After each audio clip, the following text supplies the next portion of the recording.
Hello and welcome to Longship Gaming, and welcome to part 2 of our Frosthaven Tips and Tricks video series.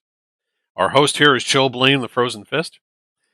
He is my current character after Grizz, the Blinkblade, retired, went back to her home planet. That's not what happened. I'm just saying, in the circumstances of the game, that's what it felt like. Um, but that's kind of a spoiler right up front because he is an unlocked class, one of the earliest unlocked classes. But he does say, beware, there may be spoilers. Well, they're not. This may is a misnomer. There are going to be spoilers. And this is based on what our group has learned by the end of the first full game year. Your mileage may vary as a player, but these are the things that we found are, you should be looking out for. So let's say you haven't actually reached that point yet.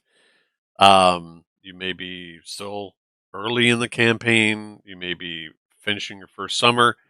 Um, and I feel that the game, although it works very well right out of the box with the starting characters, and you learn a lot as you go along, this game has quite the steady sort of learning curve to it.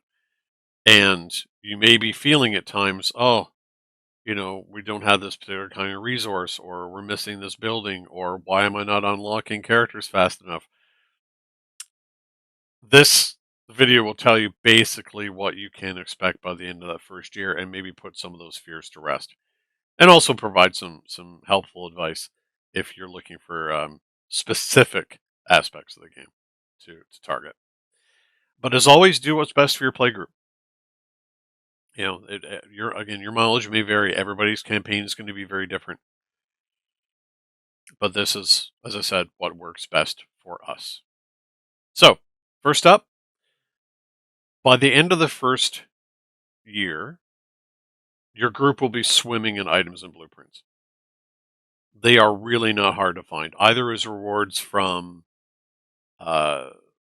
from the adventures that you do, picking up random items. All the random items that you can get or pick up from treasure chests in scenarios are really quite potent. Specialized, but really quite potent. But you're going to have a lot of them. You're going to have a lot of options. The blueprints are good because if, like our group, you still don't have a merchant set up, I don't know how we're missing him. Just luck of the draw, I suppose. Except, of course, for those regular visits from the merchant when he shows up during the calendar year. You're going to have a lot, and you're going to have a lot to choose from and work with. Not all items, of course, are created equal, as it says. Some of the ones that you find are really quite powerful, situational, but powerful depending on who gets them.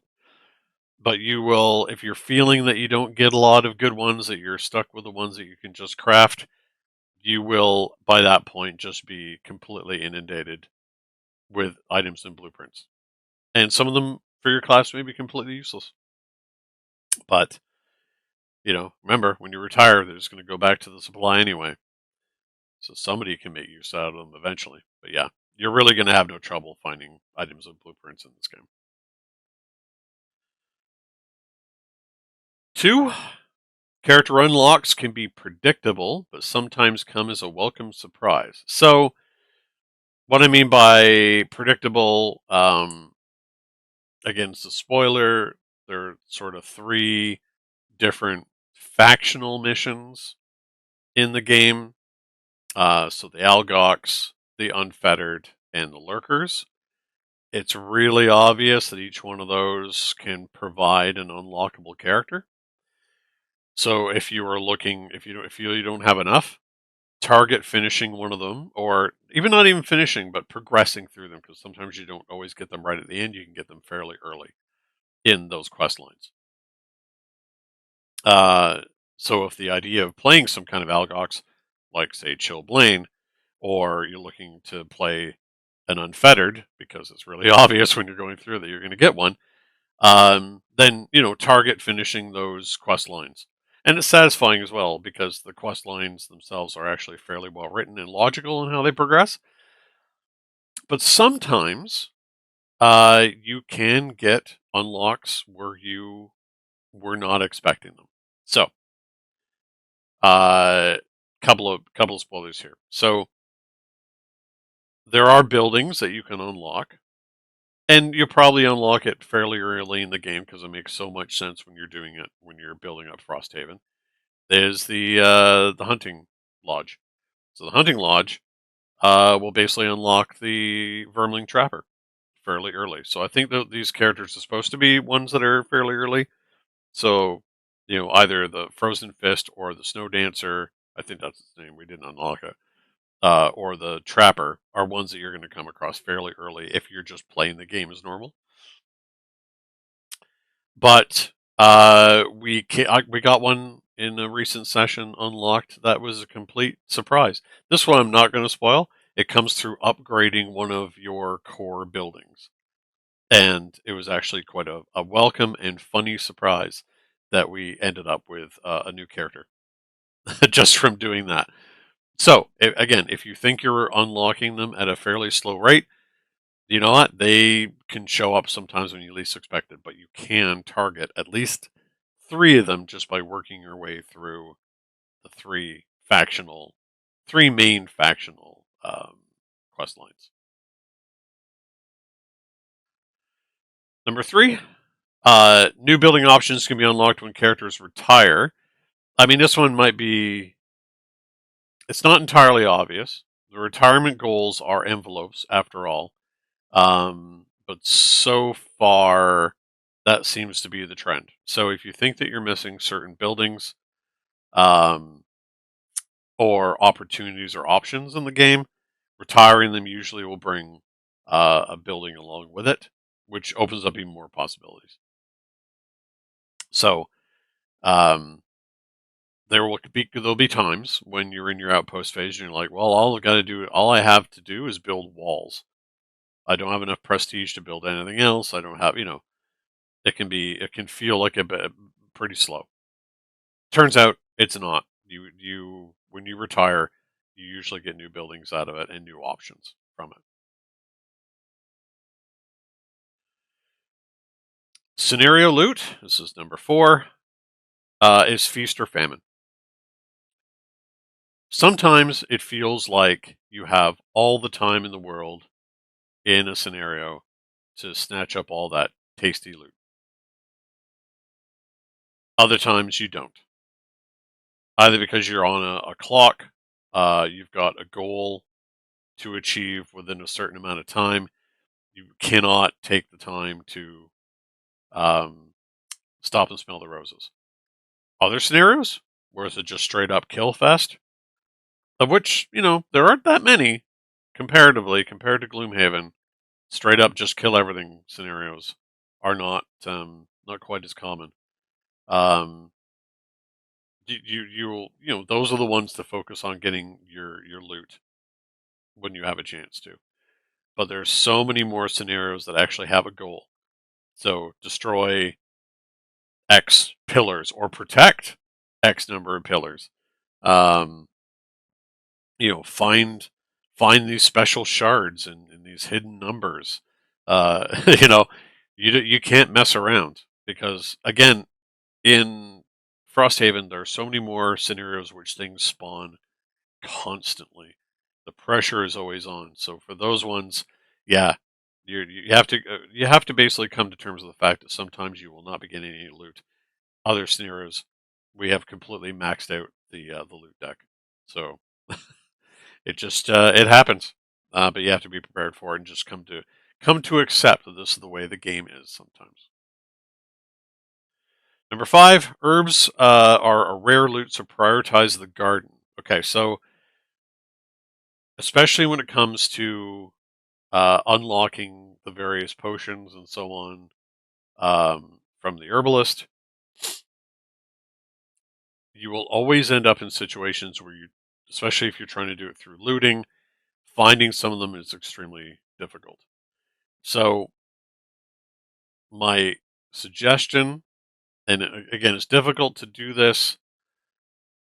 It's based on a character retirement, uh, but I cannot emphasize enough how important the garden ultimately is to be able to make all those potions you can possibly get your hands on, so that everybody in the party can be maxed out on potions, because it becomes very critical later on, to have those resources available as you level up.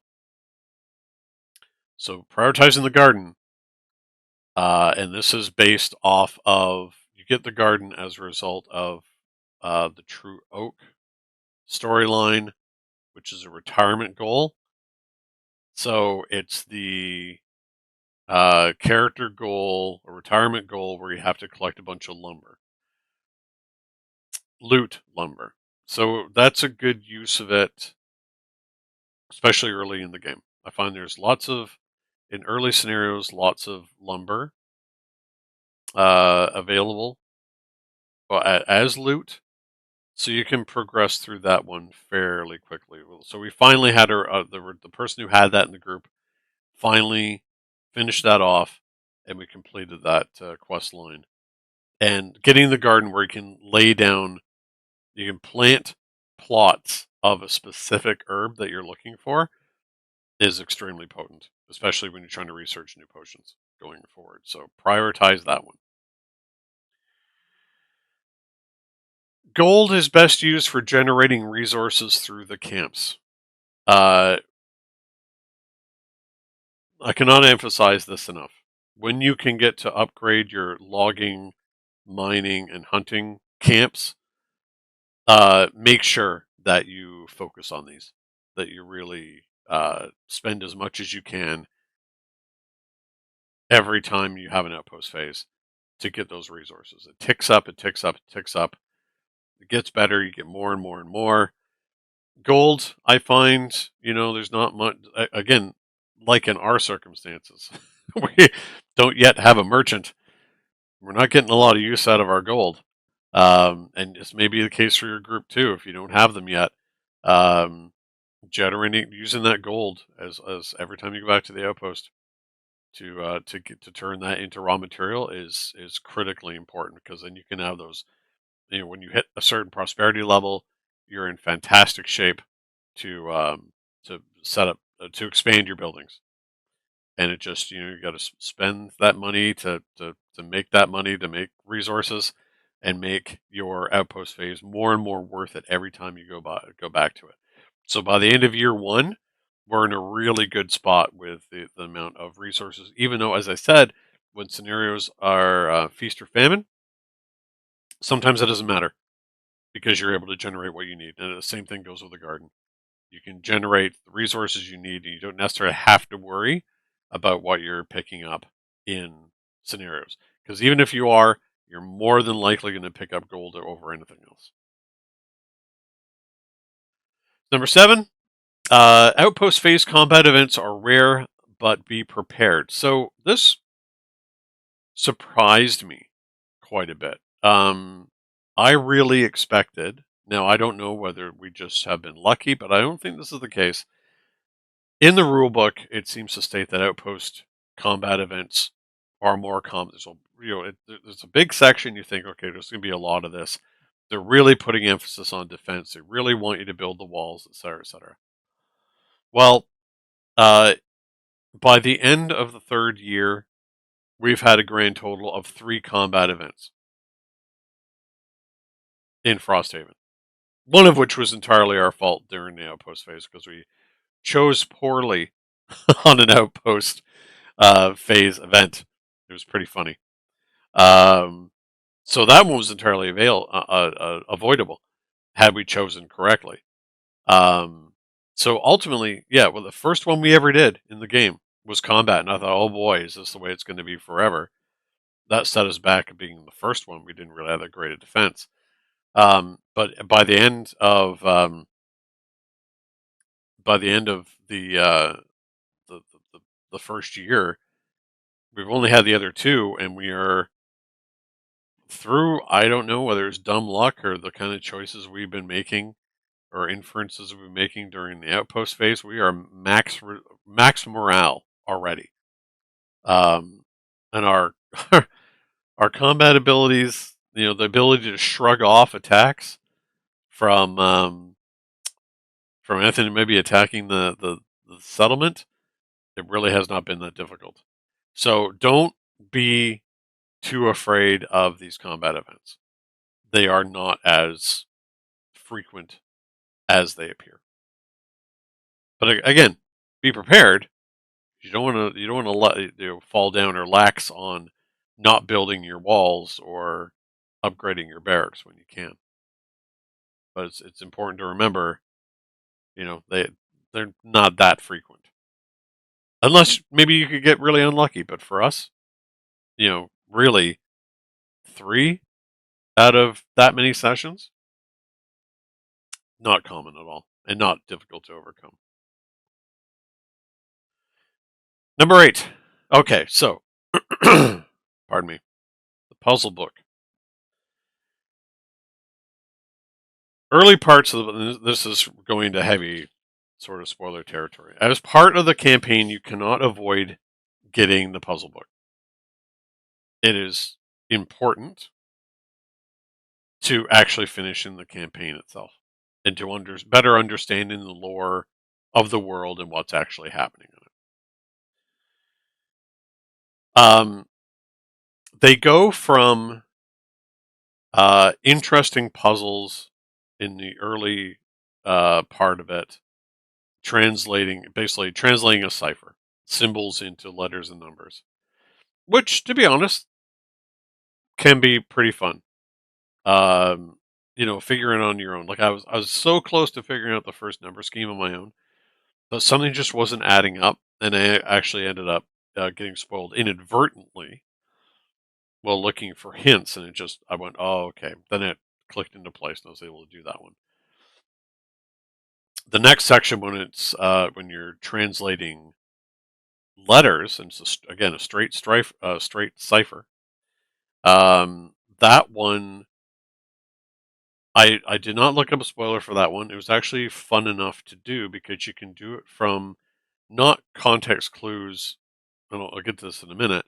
Not context clues in the campaign itself, but you could sort of puzzle it out just by looking at the placement of certain symbols, what letter it's likely to be when you have a sentence. They didn't make it easy because the sentences aren't broken up really well or spaced really well. But as soon as you get one letter out of that, I think it's kind of fun. So that's not a puzzle that I didn't mind. So now you have the alphabet of what goes on in the puzzle book. Then you get to the next section, which is basically a bunch of color-coded logic gates. And they do tell you that the clues to solve these are throughout the campaign. But honestly, it's extraordinarily obtuse when it comes to a puzzle. I'm not a puzzle guy generally, right? I'm more of a tactical, strategic, bust the door down to fix the problem type of person. Some puzzles I don't mind. Again, the cipher, that was fun to do. This logic gate one, that you need to have context clues that you take from the campaign. And because my group, you're focusing on getting through that next section of the fight and everything. So little nuances in the language of what's being described. So there's a bit of a clue there. For I think it's pages 6 and 7 are the logic gate puzzle. I think it's the one immediately after the cipher puzzle. It was just too obtuse. I honestly, I couldn't stand it. I tried. I had an idea, but because it requires context clues from scenarios that you may have played weeks and weeks and weeks and weeks ago, it just didn't stand out, and it didn't work. So, my long-winded point to this one, the puzzle book is absolutely necessary. However, it is perfectly okay just to look up the solutions because they've all been solved already anyway. You can explain this away by saying, well, I've got people in the camp who like this sort of thing. So here, You give them the puzzle, you come back the next time, oh hey, they solved it. You can role play it away saying my character is way smarter than me, so they figured it out. And it allows you to progress through the story. So I tend to do it um, when there's nothing else really going on, when I think that, okay, we're at this point where we should probably have figured this out because we've encountered this particular. It had to do with the tower, or the spire. It's connected to that. We've already passed that point. And we're way beyond dealing with that particular set of scenarios. Well, why not just say, okay, well, we figured it out. The next one we're on has to do with the game state. So it crypts or abandoned temples will give us the information. It's an interest. I will say it's an interesting looking puzzle, but I haven't come across anything that would lead us to believe that we could solve it. And certainly, we've done a lot of them. We've done a lot of side ones. We've done a lot of missions, both in the storyline or the sort of main quest lines, and in side missions. I don't see anything in there that would lead me to believe that helps me solve that that puzzle. And of course, it may already be something we did in the past. So I'm not going to go back and look at it because I want to have this forward momentum. So I may end up just looking at the solution for this one as well. And again, there's absolutely nothing wrong with doing that. If you're a puzzle person, they're good. But personally, I found them far too obtuse. Tip number 9. This is our final tip for this.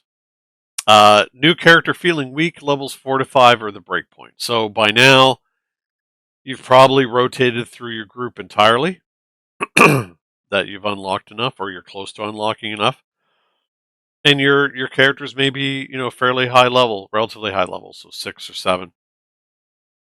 If you haven't been able to unlock another one that early, new ones are going to feel weak, right? Um, but I think what you probably found from the starting characters, the levels 4 and 5 are sort of the breakpoint. I believe that Frosthaven, its design, focuses on having like training wheels on characters. So levels 1 through 3 really are the training wheels of that character to get a feel of them, and 4 and 5 where things really start to gel. I mean, you may have a lot of luck with them right off the bat. Like personally, I really sort of understood the Blink Blade and understood the Frozen Fist really early. But it's by 4 and 5 when you really start to focus in on, okay, this is my preferred way of playing this character. So, for example, um, for my Frozen Fist, I have largely ignored cards that create ice terrain. They really were not working for me in the way I play the game. So I've gone for much more direct damage and basically uh, creating as many elements. So in the Frozen Fist case, earth and ice are important. So I've really been focusing on those sort of bonus abilities, generating those and being able to use them on subsequent turns. Uh, and you really start to feel around 4 to 5. You really get that sudden boost that comes with the understanding of the character and the boost in power level of those cards. They really start to go over the top, and you really start to feel, okay, this is where my character really comes into their own. Um, it's been proven. Some not all characters are like that. Some are fairly, I don't want to say easy, but easier to sort of easier, I guess, to understand right out the gate. But it takes a little while to, one, get good at them, and to really feel that they're gelling, that you are gelling or connecting with that play style. So again, have no fear. It's going to be constantly like this. You're always going to be going down to uh, you know your prosperity, half your prosperity level when you start a new character. by the end of the first year, we're just one shy of Prosperity 4. So our new characters are starting on level 2. So a nice little boost maybe, but you're still having to learn them for the next 2 to 3 levels, which I think by design is a smart idea. But you're always gonna end up feeling, oh, did I make the wrong choice? I'm not really enjoying this. Just give it a chance. Give yourself a chance to learn and to come to really appreciate what that character can offer. So, uh, what are your tips and tricks? I'd love to hear what how people are playing their characters, what you've come across. There were some great ones I got in the first version of this video. Uh, people's experiences. This is not so much for beginners. This is just maybe you're reaching that point where you're sort of like something's not quite right, something doesn't feel right. It's basically to say, have no fear. The game really does have your back, and really, Frosthaven wants you to succeed.